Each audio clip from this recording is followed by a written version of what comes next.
এক সময় এখানে আওয়ামী লীগের নেতা কর্মীরা খুব তোড়জোড় আর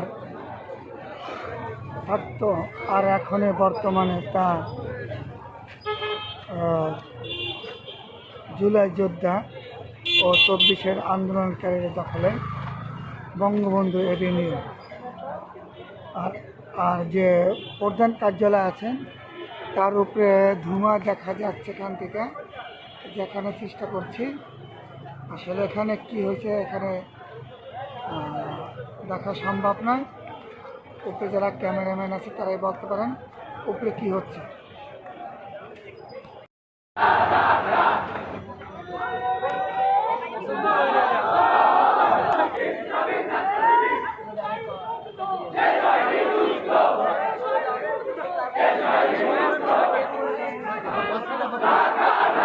গোল হয়ে বসেন তো।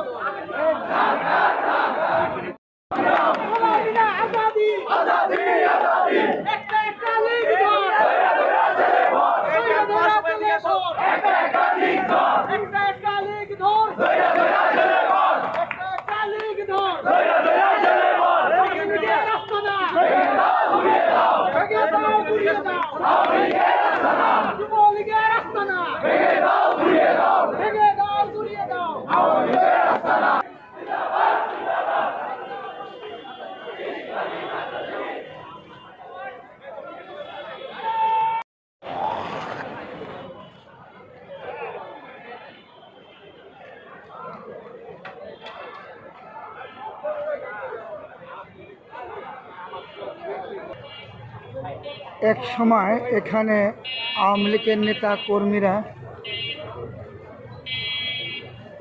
খুব তোড়জোড় আর থাকতো, আর এখন বর্তমানে তা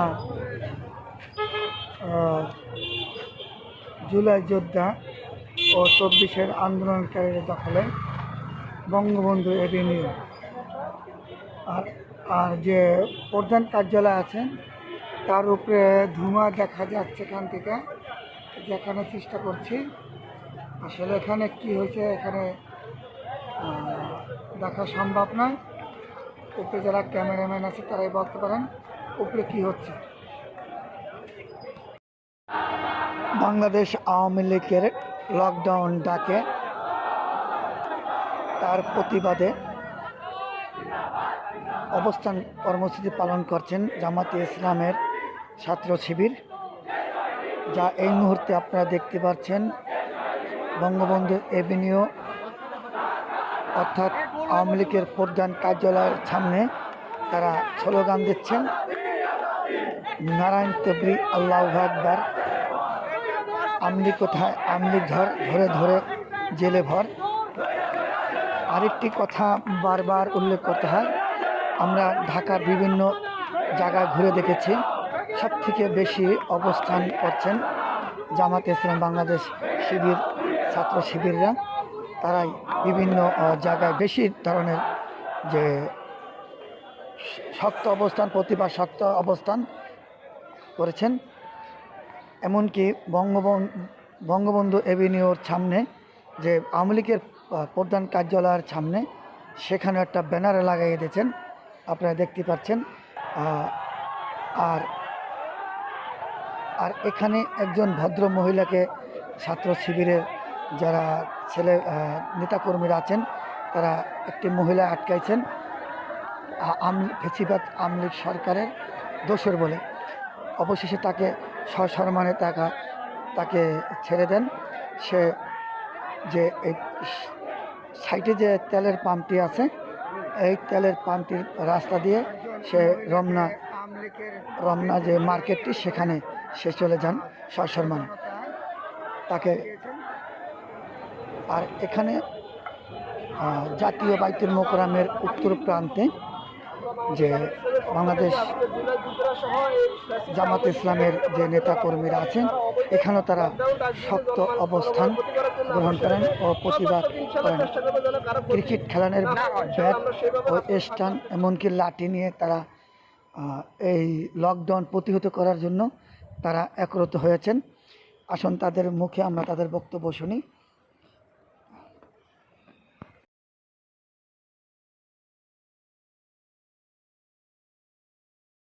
প্রতিরোধ করার জন্য যা যা প্রয়োজনীয় ব্যবস্থা করেছেন বাংলাদেশ জামাতে ইসলামের নেতা কর্মীরা।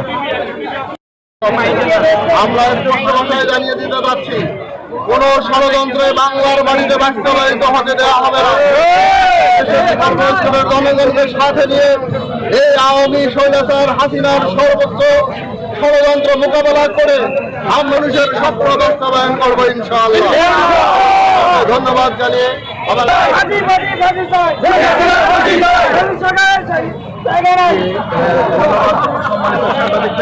বছরে আমাদের দেশ স্বাধীন হওয়ার পর থেকেই সর্বপ্রথম বাকশাল, এরপরে এরশাদের মতো একটা নিকৃষ্ট শাসন, এরপরে এসেছে গণতন্ত্র। গণতন্ত্রের নামে আমাদের বাংলাদেশটাকে বারবার দুর্নীতির চ্যাম্পিয়ন করা হয়েছিল।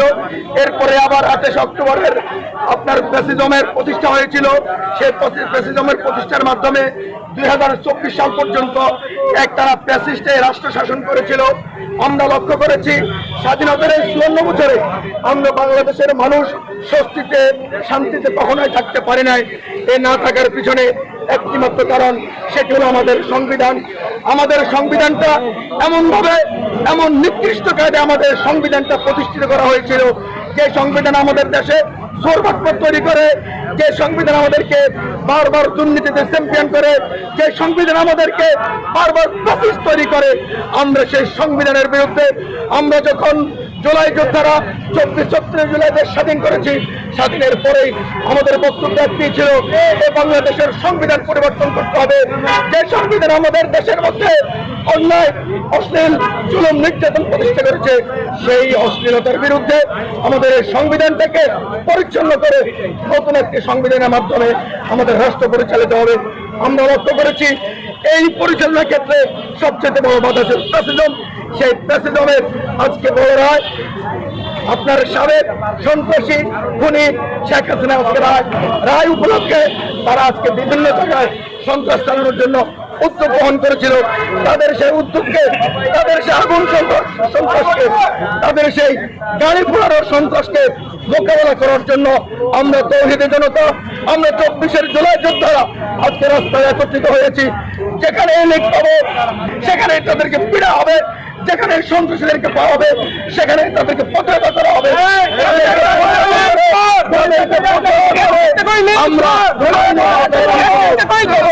তাদেরকে আমরা আইনের আওতায় তুলে দেবো।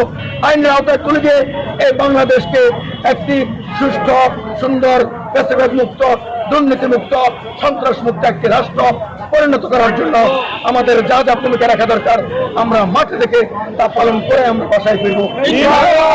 ধন্যবাদ।